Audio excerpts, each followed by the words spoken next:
Hello, ladies and gentlemen, and welcome to the Dave and Fraz Sports Talk Show. I'm Davis Gregory here with always Aaron Frazier, and today we're going to be covering the college football playoffs. Sad to see college football season come to an end, but it was an amazing season, definitely unforgettable. And Aaron's going to start us off with the first playoff game, the Rose Bowl between Georgia and Oklahoma.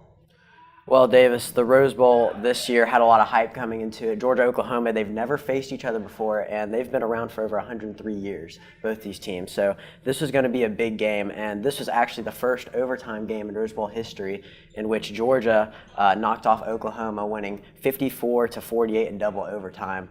And, the stat that comes out to me in this one is Sony Michel, Nick Chubb, two very high draft prospects coming to this upcoming year's draft.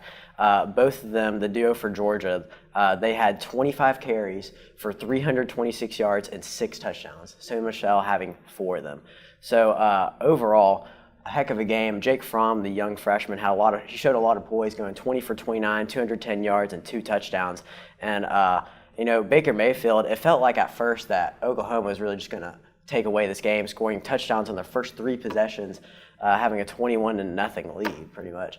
But Georgia came back into it. They raced an 18-point deficit and took a 38-31 lead at the end of the third quarter, and they just took over that whole second half. I think what really started that comeback, though, was right before the half, Oklahoma did a squib kick, went directly to one of the Georgia on that front line, and they were able to get that field goal before the half, and that's really where it started. Yeah. Of course, that's a field goal difference in a huge overtime game, so that would have won Oklahoma the game if you look at it that way. And so next for me, I'm covering the Sugar Bowl between Alabama and Clemson. Definitely a less interesting game between those two teams. Alabama came in at number 4, Clemson at number 1, and Alabama just dominated defensively. Clemson could not get anything going. They just got 2 field goals. No touchdowns were scored whatsoever. Kelly Bryant threw he had 143 total yards, and threw 2 interceptions, one of which was a pick 6. And Jalen Hurts on the other side of that quarterback battle had 160 total yards with 2 touchdowns. He did an excellent job in that game, but of course we didn't see him in that second half of the national championship game, which we will get to. Also, Deron Payne, 1 interception and 1 receiving touchdown. Yeah. That was very interesting to watch, to see a defensive tackle score a receiving touchdown. So really just an all-out blowout by the Crimson Tide, showing why they were in the college football playoff instead of the Ohio State Buckeyes. And, they had to make a statement, knowing Ohio State did knock off USC pretty handedly.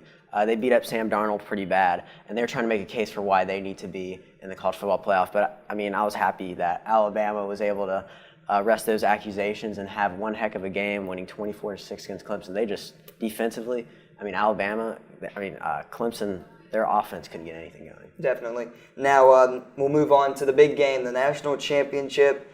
And I'll have to say, at halftime, I thought there was no way that Alabama could come back. There's a very slim chance. But I'll say, out of all the years I've watched college football, that might have been the gutsiest call I've ever seen by a coach, bringing in a freshman quarterback who won you the game. I'm not even going to try to say his last name, but Tua, the quarterback for the Crimson Tide, is reached probably legendary status, which is what most people are saying. That's going to be hard to live up to for the rest of the time he's there at Alabama, but he put on a show in that second half. Tua Tagovailoa. I'm going to go ahead. I think that's how you say it.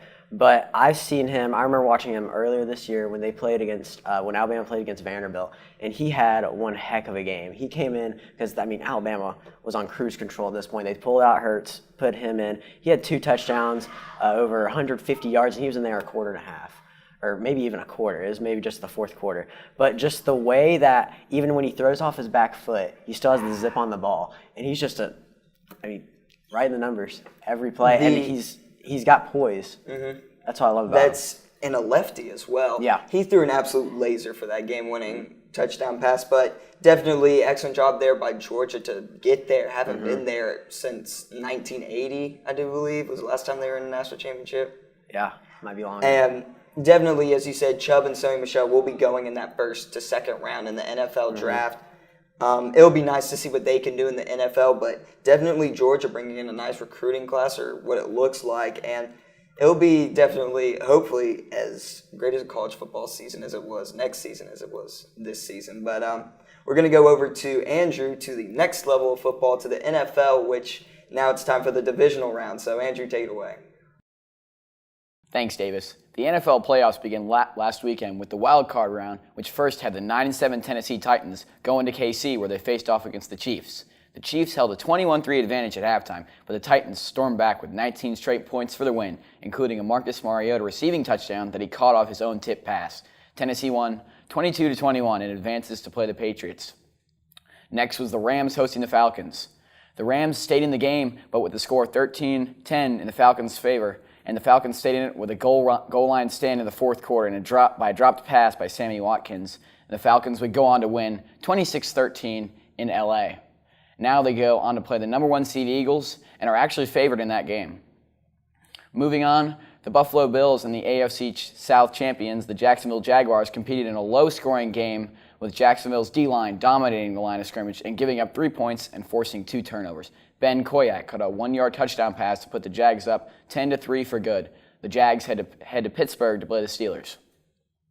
In the most exciting game of the weekend, the Saints played the Panthers, and which was a rematch of the last 2 Saints wins, and it looked like they were going for the sweep. But the Panthers stormed back at halftime and actually had a chance to win the game, but a sack and a controversial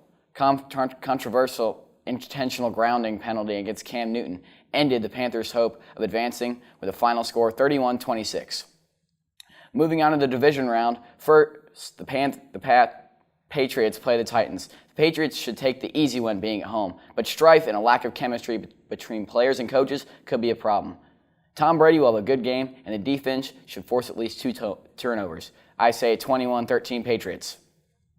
Next, the Steelers will play the Jags in what should be a one-sided affair.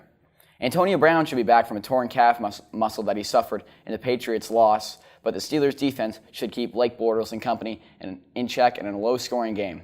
21-13 Steelers. Next, the Falcons advance to play the underdog number 1 seed Eagles.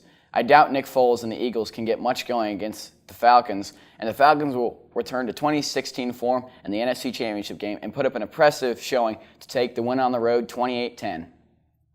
Finally, the Saints travel to Minnesota. This pits the second-best offense against Minnesota's stifling defense.